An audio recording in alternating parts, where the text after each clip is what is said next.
Salut les pêcheurs et les futurs pêcheurs. Donc aujourd'hui on va découvrir ensemble une nouveauté de chez Poseidon Gum. Donc ce ne sont pas des bonbons, mais ce sont des perles magiques. Donc des perles composées soit de mousse ou de silicone. Donc là je vais vous faire découvrir aujourd'hui sur cette vidéo comment utiliser ces perles. Donc ces perles elles s'utilisent dans deux techniques de pêche. Donc on va dire la pêche surf casting, donc la pêche du bord.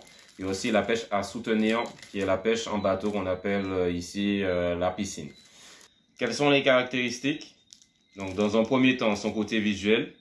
Elles ont une forte ressemblance avec les œufs de poisson, d'où leur forme et leur couleur. Second point, c'est sur la flottaison. Donc les perles, à part son côté visuel, elles ont une autre caractéristique, c'est la flottaison. Donc on va trouver des perles qui seront coulantes.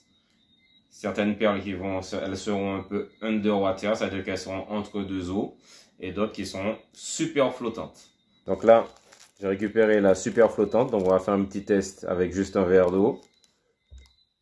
Donc là, je la lâche dans le verre d'eau, et là, elle se met à flotter. Donc là, celle-là, c'est la super flottante. Donc la super flottante, ses caractéristiques, en fait, ça sera pour, par exemple, pour faire décoller notre appât au-dessus de l'herbier, au-dessus du sol, en fait, on va dire.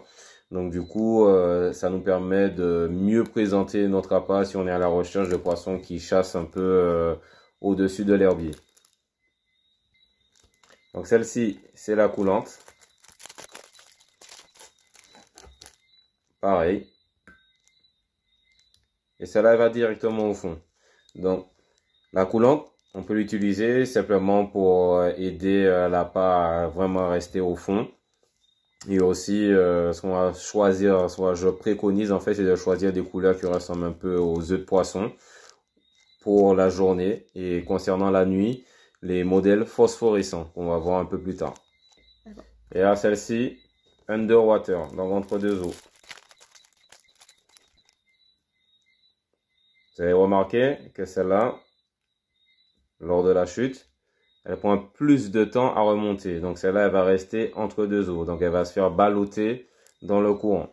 Donc voilà. Donc nous avons vu les trois caractéristiques de nos perles. Donc maintenant, ce qui va différencier, ce sera la couleur. Donc je préconise par exemple pour en journée de choisir des perles pailletées. Ce qui va se ressembler un peu fortement aux œufs de poisson. Ou sinon pour la nuit, c'est tout ce qui est phosphorescent. Donc vous avez plusieurs couleurs de phosphorescence. Vous avez du rose, vous avez du vert, vous avez du bleu.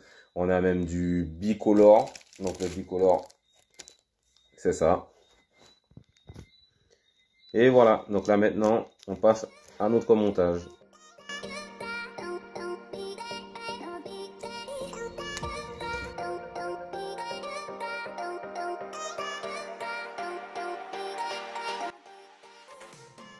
Notre bas de ligne il est terminé et il se présente comme ça avec les perles. Donc là, toute expérience vite fait. Là j'ai piqué le bac à Nemo. Donc là on va regarder visualiser ensemble que notre bas de ligne, surtout l'avançon du traînard, est déjà en train de se soulever.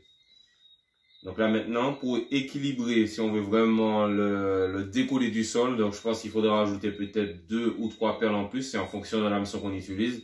Là pour cette démonstration, j'ai un hameçon quand même inox assez forgé, donc il y a quand même un poids conséquent. Il ne faudra pas oublier aussi qu'on a le poids de l'appât, mais il y a l'incidence aussi du courant qui va aider à la flottabilité du montage. Donc là, comme on peut voir, vous avez vu qu'il monte un peu. Donc, le but, c'est de faire décoller du sol.